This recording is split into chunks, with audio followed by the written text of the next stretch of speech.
The real most interesting man in the world.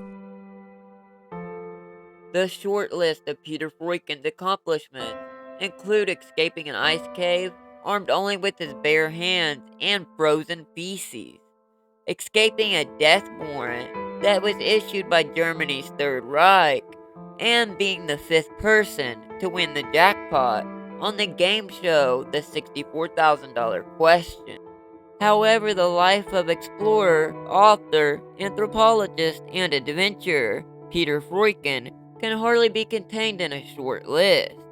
Freuchen was born in Denmark in 1886. His father was a businessman and wanted nothing more than a stable life for his son. So at his father's behest, Freuchen enrolled at the University of Copenhagen and began to study medicine. However, before long, Freuchen realized that a life indoors was not for him. Where his father craved order and stability, Freuchen craved exploration and danger. So naturally, he dropped out of the University of Copenhagen and began a life of exploration. In 1906, he made his first expedition to Greenland. Him and his friend, Knut Rasmussen, sailed from Denmark as far north as possible before leaving their ship and continuing by dog sled for over 600 miles. On their travels, they met and traded with Inuit people while learning the language and accompanying them on hunting expeditions. The Inuit people hunted walruses, whales, seals, and even polar bears, but Freuchen found himself right at home. After all, his 6'7" stature made him uniquely qualified to handle taking down a polar bear, and before long, he had made himself a coat out of a polar bear that he had personally killed. In 1910, Peter Freuchen and Rasmussen established a trading post in Cape York, Greenland, naming it Thule. The post would serve as a base for 7 expeditions, known as the Thule Expeditions, that would take place between 1912 and 1933. Between 1910 and 1924, Freuchen lectured visitors to Thule on Inuit culture and traveled around Greenland exploring the previously unexplored Arctic. One of his first expeditions, part of the Thule expeditions, was embarked upon to test a theory that claimed a channel divided Greenland and Peary Land. The expedition involved a 620-mile trek across the icy Greenland wasteland that culminated in Freuchen's famous ice cave escape.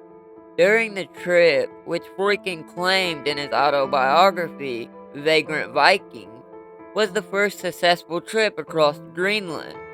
The crew got caught in a blizzard, and Freuchen attempted to take cover under a dog sled, but ultimately found himself completely buried in snow that quickly turned to ice.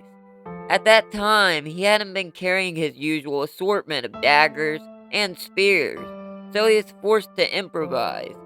He fashioned himself a dagger out of his own feces and dug himself out of the cave. His improvisation continued when he returned to camp and found that his toes had become gangrenous and his leg had been taken over by frostbite. Doing what any hardened explorer would do, he amputated the gangrenous toes himself and had his legs replaced with a peg. And that was all without anesthesia. During World War II, Peter Freuchen found himself in the center of political drama.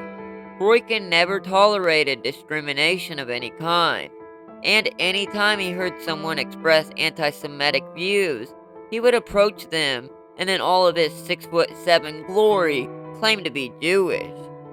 He was also actively involved with the Danish resistance and fought Nazi occupation in Denmark. In fact, he was so boldly anti-Nazi that Hitler himself saw him as a threat and ordered him arrested and sentenced to death. Freuchen was arrested in France, but ultimately escaped the Nazis and fled to Sweden. During his busy and exciting lifetime, Peter Freuchen managed to settle down 3 times. Freuchen's first wife was an Inuit woman whom he had 2 kids with. but she succumbed to the Spanish flu in 1921. And that's when Freuchen married a prominent Danish woman named Magdalene Lauriston in 1924.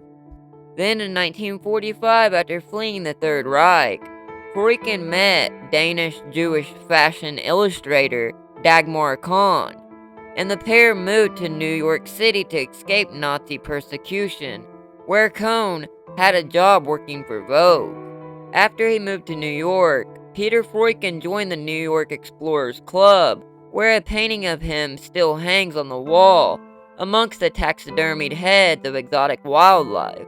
He lived out the rest of his days in relative quiet, and eventually passed away at the age of 71 in 1957, 3 days after completing his final book, Book of the Seven Seas. His ashes were scattered over Thule, Greenland, where his life as an adventurer began. Thanks for watching, and remember, if it's more interesting, you can find it here.